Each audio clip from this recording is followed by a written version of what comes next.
Hello আমার প্রিয় বন্ধুরা, কেমন আছেন সবাই? জুয়েল ইলেকট্রনিক্স অ্যান্ড সাউন্ডের পক্ষ থেকে নতুন আরো একটি ভিডিওতে আপনাদেরকে স্বাগত। বন্ধুরা, টাইটেল এবং থাম্বনেল দিকে বুঝে গেছেন তো আজকের ভিডিওটা কোন বিষয় হতে চলেছে। তো আজকের ভিডিওটা হচ্ছে আমরা থ্রি ফেজ যে ট্রান্সফরমার থাকে অর্থাৎ ফুল ওয়েভ যে ট্রান্সফরমার থাকে, এই ফুল ওয়েভ ট্রান্সফরমার থেকে কিভাবে আমরা শুধু প্লাস এবং মাইনাস ভোল্ট নিতে পারি বা হাফ ওয়েভ ভোল্ট নিতে পারি। তো আজকে আমি আপনাদের করে দেখাবো কিভাবে ডায়োড রেক্টি দিয়ে আমরা ফুল ওয়েভ ট্রান্সফরমার থেকে হাফ ওয়েভ ফিল্টারিং নিতে পারি বা সিঙ্গেল ফেজ নিতে পারি আউটপুটে শুধু প্লাস আর মাইনাস। তো বন্ধুরা, যারা চ্যানেলে নতুন আছেন অবশ্যই চ্যানেলটিকে সাবস্ক্রাইব করে দিবেন এবং পাশে থাকা বেল নোটিফিকেশনটি অল করে দিবেন। তো বন্ধুরা, চলুন শুরু করি।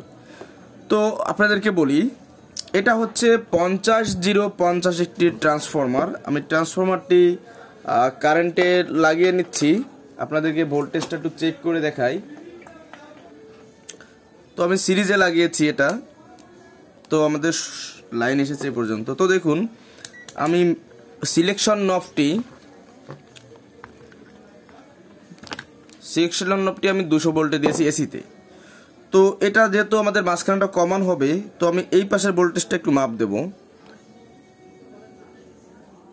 তো দেখতে পাচ্ছি আমরা 50 ভোল্ট আছে, এই পাশেরটা মাপ দেখছি 50 ভোল্ট আছে, তার মানে এটা আমাদের 50 ভোল্ট একটি ট্রান্সফরমার। তো ট্রান্সফরমার গেল, একটি ক্যাপাসিটর লাগবে। যেহেতু ট্রান্সফরমার 50 ভোল্ট হলে অবশ্যই তার থেকে 15 থেকে 20 ভোল্ট সর্বনিম্ন বেশি ভোল্টের ক্যাপাসিটরটা নেওয়াটাই ভালো প্রয়োজন। তো আমি দেখুন এখানে একটি ক্যাপাসিটর নিয়েছি, এটা 80 ভোল্ট 4700 ইউএফডি বা মাইক্রোফ্ল্যাট, আর এটা হচ্ছে রুবিকন কোম্পানির, রুবিকন 80 ভোল্ট 4700 ইউএফডি। আর নিয়েছি দুটো ডায়োড একটি, যেহেতু আমাদের ফুল ওয়েভ থেকে সিঙ্গেল ফেজ বের করতে হবে, হাফ ওয়েভ বের করতে হবে এসিতে, অর্থাৎ এসি থেকে ডিসি হবে, সেহেতু দুটো ডায়োড রেক্টিফায়ার নিয়েছি। এবং এই রেক্টিফায়ার সিগন্যালটা আপনারা অবশ্যই জানেন, তারপরে বলি, এটা হচ্ছে অ্যানোড, এটা হচ্ছে ক্যাথোড, এটা হচ্ছে অ্যানোড, এটা হচ্ছে ক্যাথোড। তো আমরা অ্যানোড থেকে ক্যাথোডে পরিবাহী করতে হবে আমাদের। তো প্রথমে যে কাজটি করতে হবে, যেহেতু আমরা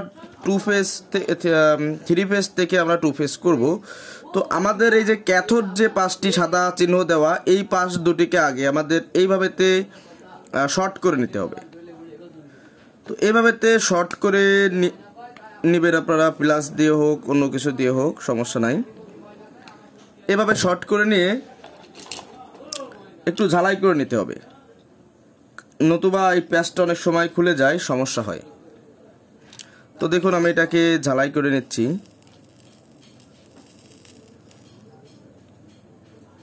তো আমাদের ঝালাই হয়ে গেল। তো এখন আমি কিন্তু এতে লাইন দিয়ে রাখছি, সমস্যা নাই। তো আমাদের যে কাজটি করতে হবে, যেহেতু আমরা এই সাইডে করব, আপনার দেখুন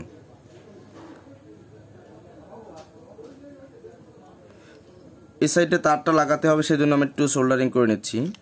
তো বন্ধুরা দেখুন, আমাদের এই পাশে যে ফেজটা আছে, এই ফেজে আমাদের একটি প্রান্ত লাগাতে হবে।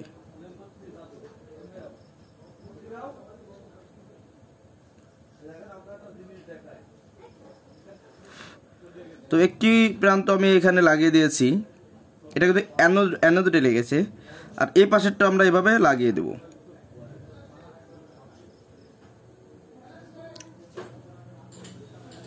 তো রেকটিফায়ারের কাজ হচ্ছে একদিক থেকে অন্যদিকে ভোল্টেজ প্রেরণ করা।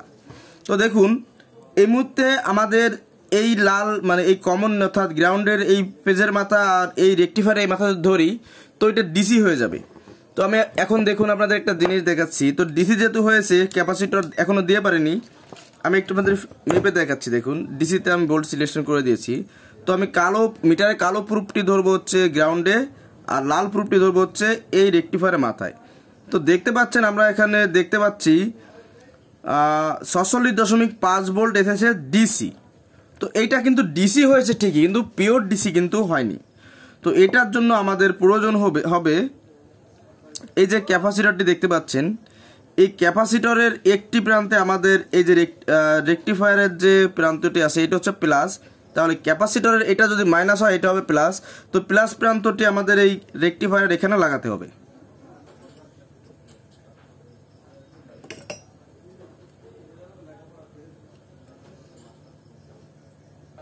তো এটা আমি লাগিয়ে নিয়েছি, দেখুন প্লাসে প্লাসটি লাগিয়েছি। তো আমরা সুবিধার্থে একটু বাঁকা করে দিই, কোনো সমস্যা নেই। এখন এই যে গ্রাউন্ড ফেজটি রয়েছে এটা আমাদের এখানে লাগাতে হবে এইভাবে, দেখুন এক্সপার্ক করেছে, তার মানে লাইন ক্যাপাসিটর লোড হয়েছে। তো এখন এটাকে আমরা ঝালাই করে দেব।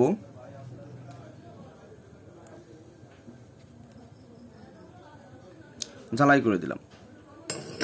তো কাজটা বোঝার সাথে আপনাদের আবারও বলি, ডিরেক্টলি গ্রাউন্ডটা আমাদের ক্যাপাসিটরের মাইনাসে লাগাতে হবে।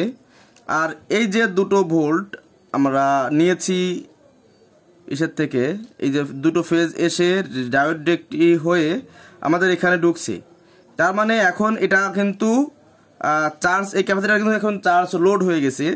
তো আমরা লোড অবস্থায় মাল্টিমিটার দিয়ে আরেকটু মেপে দেখবো, তাহলে এটা হচ্ছে আমাদের মাইনাস ইন্ডিকেট করবে, এটা হচ্ছে মাইনাস আর এটা হচ্ছে প্লাস। তো দেখুন এখন 68 ভোল্ট কিন্তু চলে এসেছে, 68 ভোল্ট, দেখুন 68 ভোল্ট। তার মানে ফিল্টারিং হলে একটু বাড়বে স্বাভাবিক, কিন্তু লোডে আবার 50 বা সামথিং কম চলে আসবে, সেটা লোডের উপর ডিপেন্ড করে। তো আপনাদের এখন আমি একটা ফায়ার করে দেখাবো যেটা আমাদের কেমন ফায়ার করতেছে।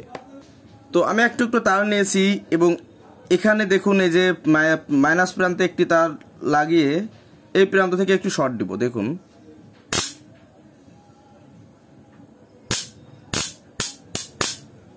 বন্ধুরা দেখছেন কতটা স্পার্ক হচ্ছে এখানে, যদিও আমি সিরিজে লাগিয়েছি, ডাইরেক্টে লাগাইনি। তো দেখুন মাথাটা ভোতা হয়ে গেছে তাই। তো আপনারা চাইলে কিন্তু এভাবে ডায়োড রেকটি দিয়ে 3 ফেজ থেকে 2 ফেজ বা হাফ ওয়েভ ফিল্টারিং করে নিতে পারেন খুব সহজে। তো বন্ধুরা যদি ভিডিওটি ভালো লেগে থাকে অবশ্যই ভিডিওটি একটি লাইক করে দিবেন, আর চ্যানেলে নতুন হয়ে থাকলে চ্যানেলটিকে সাবস্ক্রাইব করে পাশে থাকা বেল নোটিফিকেশনটি অল করে দিবেন। তো বন্ধুরা আরেকটা দাওয়াত আপনাদের দিয়ে যায়, দাওয়াত মানে হচ্ছে যে এই যে ব্রিজ রেকটিফায়ার দেখতে পাচ্ছেন, এই ব্রিজ রেকটিফায়ার কিন্তু আসলে প্লাস মাইনাস, এবং এখানে কিন্তু একটা গ্রাউন্ড অনেক সময় ব্যবহার হয় 3 ফেজের ক্ষেত্রে। তো আমি সামনে আপনাদের আরও একটি ভিডিও বানিয়ে দেখাবো যেটাতে আপনারা এই ব্রিজ রেকটিফায়ার দিয়ে এরকমের 2 ফেজ করতে পারেন। 3 ফেজ আপনাদের ফুল ওয়েভ আউটপুট থেকে আপনারা ব্রিজ রেকটিফায়ার দিয়ে কীভাবে হাফ ওয়েভ ফিল্টারিং করতে পারবেন সেটারও ভিডিও আমি এই চ্যানেলে আপলোড করব। তো বন্ধুরা সবাই ভালো থাকেন, সুস্থ থাকেন, দেখা হবে অন্য কোনো ভিডিওতে। আল্লাহ হাফেজ।